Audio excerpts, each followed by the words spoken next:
இந்தியாவே உற்று நோக்குகிற ஒரு தலைவராக ஒரு வார்த்தையை அவர் சொன்னார்.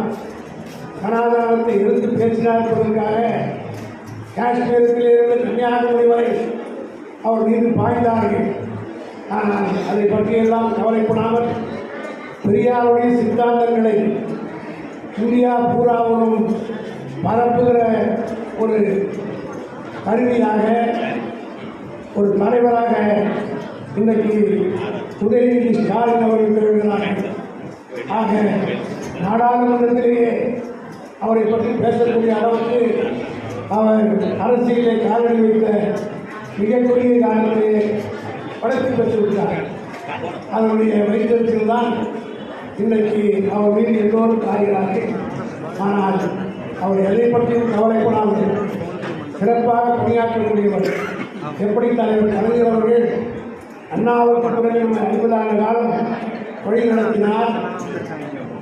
கலைஞருடைய மறைவுக்கு பின்னால் தளபதி அவர்கள் வழிநடத்திக் கொண்டிருக்கிற இந்த காலகட்டத்தில் தளபதிக்கு ஏற்ற தளபதியாக உதயநிதி ஸ்டாலின் அவர்கள் திகழ்ந்து கொண்டிருக்கிறார் என்பதை நான் பெருமையோடு தெரிவித்துள்ளேன். அதோடு மட்டுமல்ல, விக்கிரவாண்டியில் நடைபெற்ற இடைத்தேர்தலில் அவர் மட்டுமே பிரச்சாரத்திற்கு சென்று ஏறத்தாழ் 62,000 ஓட்டு வித்தியாசத்தில் வெற்றி பெற செய்த ஒரு வெற்றி வீரராகவும் சொல்கிறார்.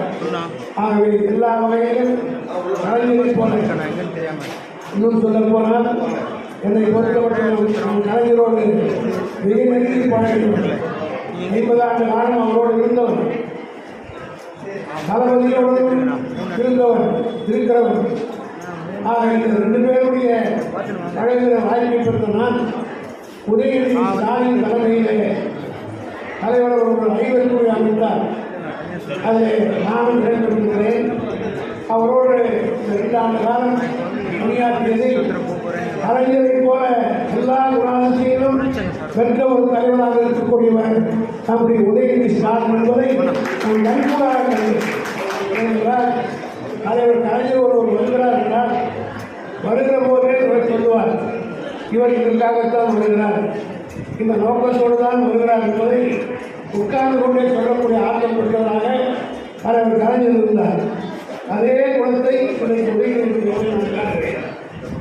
என்னிடத்தில் வருகிற போது அன்னை ஒரு இதுக்காக தான் சொல்வார், இதுதான் பேசுவார் என்று யூகித்து சொல்லக்கூடிய அளவுக்கு ஆற்றலும் திறமை பெற்ற ஒரு தலைவராக இருக்கிறார். ஆகவே இன்னும் ஒரு 100 ஆண்டு காலத்திற்கு இந்த இயக்கத்தை வழிநடத்துவதற்கும் உரிய வகையிலே வழிகாட்டுவதற்கும் ஒரு சிறந்த தலைவரை